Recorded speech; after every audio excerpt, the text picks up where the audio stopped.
A gente volta agora a Brasília, porque o André Anelli tem mais informações. Anelli, você traz um destaque para a gente a respeito dos motivos, né, ali dos principais motivos dessa decisão da prisão preventiva de Jair Bolsonaro? É isso mesmo, Danúbia. A gente já trouxe aqui também, né, ao longo de toda essa edição do Jornal da Manhã, algumas das motivações listadas pelo ministro do Supremo Tribunal Federal, Alexandre de Moraes, para decretar, então, essa prisão preventiva que foi cumprida mais cedo pela Polícia Federal e que, inclusive, foi pedida pela própria Polícia Federal. Uma das motivações, de acordo, então, com esse conjunto de argumentações, é a distância da casa do ex-presidente Jair Bolsonaro aqui em Brasília, no Jardim Botânico, até a Embaixada dos Estados Unidos, onde, de acordo, então, com a Justiça, Bolsonaro poderia pedir algum tipo de asilo, poderia recorrer até mesmo, então, à sede dessa embaixada, como ele já fez em outras ocasiões, a exemplo do que aconteceu com a Turquia. Além dessa motivação, a gente destaca novamente aqui que a Justiça aponta a tentativa de rompimento da tornozeleira eletrônica que o ex-presidente estava usando. Essa tentativa foi registrada à 00:08 deste sábado, dia 22 de novembro, e isso acabou então motivando também esse pedido de prisão preventiva, além, é claro, daquela mobilização que estava sendo organizada nos arredores do condomínio fechado onde vive Jair Bolsonaro, organização essa feita pelo senador Flávio Bolsonaro, convocada nas redes sociais por uma vigília de apoio ao ex-presidente da República. Mais cedo eu estive lá na casa do ex-presidente, quando então a Polícia Federal acabou cumprindo essa decisão de trazer Jair Bolsonaro aqui para a Superintendência da Polícia Federal, e não havia nenhum tipo de movimentação de apoiadores até lá. Diferentemente do que mostra agora o nosso repórter cinematográfico Ismael Hertel, que além de uma aglomeração de profissionais da imprensa, mostra também nesse momento pessoas que são apoiadoras do ex-presidente Jair Bolsonaro, mas tem também aqui pessoas comemorando essa prisão preventiva. Já houve, inclusive, o estouro de um champanhe que molhou algumas pessoas aqui nos arredores da Superintendência da Polícia Federal. É um ambiente muito dividido e que retrata bem essa polarização política que a gente enfrenta no Brasil nos últimos anos. Agora há pouco a gente recebeu também uma nota dos advogados de defesa do ex-presidente Jair Bolsonaro, se manifestando pela primeira vez, então, em relação ao cumprimento dessa prisão preventiva que foi determinada pelo ministro do Supremo Tribunal Federal, Alexandre de Moraes. Abre aspas. A prisão preventiva do ex-presidente Jair Bolsonaro, decretada na manhã de hoje, causa profunda perplexidade, principalmente porque, conforme demonstra a cronologia dos fatos, representação feita em 21/11, está calcada em uma vigília de orações.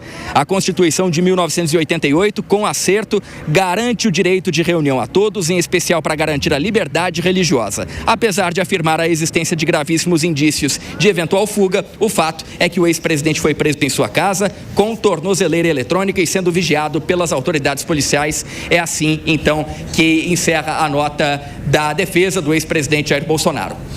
Muito obrigada, André Anelli. Agora 10h21, a gente segue em Brasília porque o Igor Damasceno tem informações. Movimentação por aí, Igor?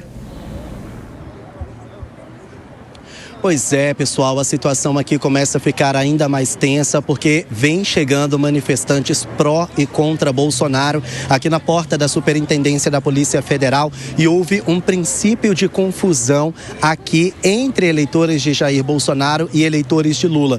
Por pouco, eles não partiram para a agressão física. Nesse momento, um foi para um lado, outro foi por outro. Não sei se vocês estão acompanhando, mas aqui uma poça de água aqui, na verdade, é que eleitores de Lula estouraram um champanhe em comemoração à prisão preventiva de Jair Bolsonaro. E aqueles manifestantes que são pró o ex-presidente não gostaram e começaram a bater boca. Então, muita situação, aconteceu muita coisa aqui, muita briga, muita correria, muita troca de ofensas, muitos palavrões. A Polícia Militar, que está aqui reforçando a segurança, teve de intervir justamente por causa dessa situação. Tem um carro entrando aqui agora, mas a a gente não tem certeza se é alguém relacionado a Jair Bolsonaro, já visto que a Polícia Federal está funcionando normalmente. Mas as discussões ainda não acabaram, gente. Tem gente provocando. Vocês estão vendo ao vivo essas discussões. Esse senhor é um dos homens os quais provocaram alguns eleitores que começaram esse início de discussão, e a polícia militar, que estava lá do outro lado da rua, agora está aqui muito próximo para evitar eventualmente alguma agressão física e evitar que a situação saia do controle de vez. Mas o fato é que a situação aqui na porta da Polícia Federal está cada vez mais tensa, com a chegada de manifestantes pró e contra Bolsonaro. Pessoas que não concordaram com a prisão preventiva e vieram se manifestar, acusaram o ministro Alexandre de Moraes de ser um ditador, é essa palavra que eles estão utilizando contra Alexandre de Moraes, e os eleitores que são pró-Lula estão comemorando essa prisão, haja vista o cabedal de provas que tem contra o ex-presidente, segundo eles. Então, essa discussão, essa polarização política, ela está sendo refletida aqui na porta da Polícia Federal, com muitas pessoas discutindo, com muitas pessoas se manifestando, e cada vez que alguém se manifesta, o outro reage de um outro lado. Então, realmente, a situação, ela está bem tensa aqui na porta da PF. Vocês estão vendo ali algumas pessoas de amarelo, elas são pró-Bolsonaro, que acabaram de chegar. E está sendo assim, os manifestantes, eles estão chegando aqui na porta da Polícia Federal a todo instante, justamente para tentarem dar algum tipo de apoio para Bolsonaro ou comemorarem a prisão do ex-presidente. E olha só, as pessoas vão buzinando e vão incitando os eleitores. Olha, o pessoal vai buzinando, passando de carro aqui no setor policial sul daqui de Brasília, e quem já está aqui acaba então ficando insuflado com essa manifestação. Então é realmente um momento de tensão. Vocês acompanham aqui alguns policiais militares para garantir que nada vai sair do controle. Depois desse princípio de confusão, com muito dedo na cara e muita troca de acusações, a Polícia Militar veio e interveio, acabou impedindo que o pior acontecesse, mas o fato é que a gente já começa a ficar tenso por aqui, porque à medida em que as horas vão se passando, mais pessoas vão então se manifestando. E é assim, buzina o tempo inteiro, um buzina de um lado, o outro grita do outro, e tem sido assim desde as 6h30 da manhã, quando Jair Bolsonaro chegou aqui na porta da PF. Nesse momento a situação ela está mais controlada, o ânimo já está um pouco menos exaltado, mas isso porque a Polícia Militar teve que intervir para evitar que o pior acontecesse. Mas por pouco os manifestantes não partiram para a agressão física aqui na porta da PF, viu? Muito obrigada pelas suas informações, Igor Damasceno. Matos. Muito bem, vamos girar aqui nos nossos comentaristas, nos estúdios aqui da Jovem Pan, deputado estadual Tomé Abduch. Deputado, então nós vimos aí a leitura, pelo Igor e também pelo André Anelli, da nota, da defesa de Bolsonaro, colocando que ele não pode cumprir pena na Papuda, risco da questão da saúde dele, risco de vida. Como é que vai ser essa questão? E também a questão da isonomia, Lula não ficou preso em nenhum conjunto prisional, ele ficou na sede da PF lá em Curitiba. O que o setor político, o segmento político imagina para o cumprimento da prisão de Bolsonaro? Olha só, Marcelo, a gente tem que tentar ter pesos e medidas no país que sejam iguais para ambos os lados. Então veja só, como que todos os ex-presidentes que foram presos têm um tipo de tratamento e o presidente Bolsonaro tem um tratamento totalmente diferente. Mandar o presidente Bolsonaro para a Papuda seria uma das maiores agressões que seriam feitas à nação brasileira. Um presidente que tem mais de 60 milhões de votos, que é aclamado pela população brasileira. Todos nós sabemos que o que aconteceu lá em Brasília é uma grande farsa, todo esse processo que ninguém consegue compreender até hoje, um processo político que está colocando um dos homens mais corretos que nós já tivemos na história do país sentado na cadeira de presidente da República para estar sendo preso com um show feito para todo o Brasil. De uma maneira muito clara, essa agressão acontece a cada um de nós brasileiros. Mas eu queria, se me permitir, Marcelo, voltar aqui a ter uma discussão com o Piperno no sentido que ele colocou. Ele falou que houve uma abolição violenta do Estado Democrático de Direito e que o presidente Bolsonaro foi uma das pessoas que motivou tudo isso. O presidente Bolsonaro, após o segundo turno, se manteve quieto em sua casa.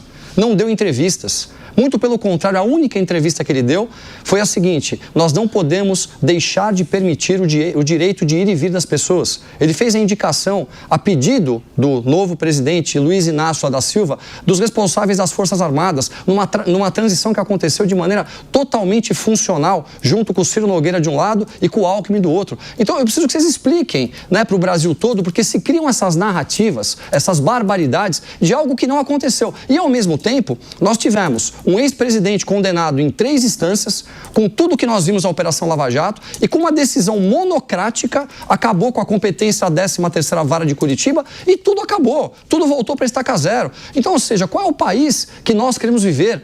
O Brasil hoje é o reflexo da classe política e das decisões do Supremo Tribunal Federal, desses ministros. Essa é uma grande realidade. Nós vemos um país onde nós temos 44 mil mortes violentas por ano, 89 mil estupros, mais de 50 mil empresas assaltadas, 40 mil residências invadidas, 28,5% do território nacional na mão do crime organizado. E olha só, quem está indo preso? Agora, me expliquem, por que nós estamos tendo toda essa barbaridade em cima do presidente Bolsonaro? Eu queria te ouvir, Piperno.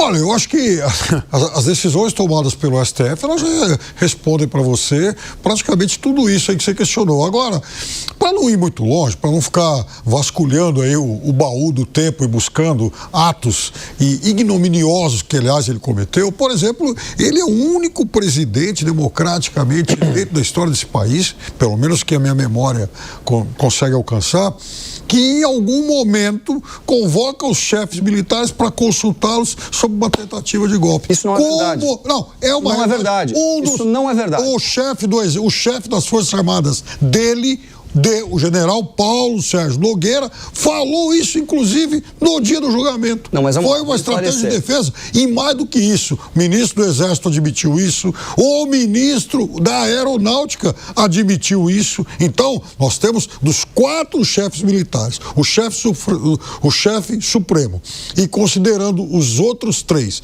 das 3 armas, dos 4 principais militares do governo Bolsonaro, 3 admitiram isso. Isso não é verdade. Então, você está criando uma narrativa. Não explicar para as pessoas o que foi analisado. O que foi analisado era a utilização da nossa Constituição, ou seja, de uma maneira democrática, constitucional, para não entregar o poder. Para não entregar o poder. Não. Para não entregar o poder. Para não entregar o poder. Nós tivemos eleições que todos nós no Brasil entendemos foram eleições disfuncionais. Nós vimos um grupo político. Todos nós não. Mais da metade não concorda com isso. Nós vimos um grupo. Essa é a manipulação do discurso. Porque todo o Brasil concorda.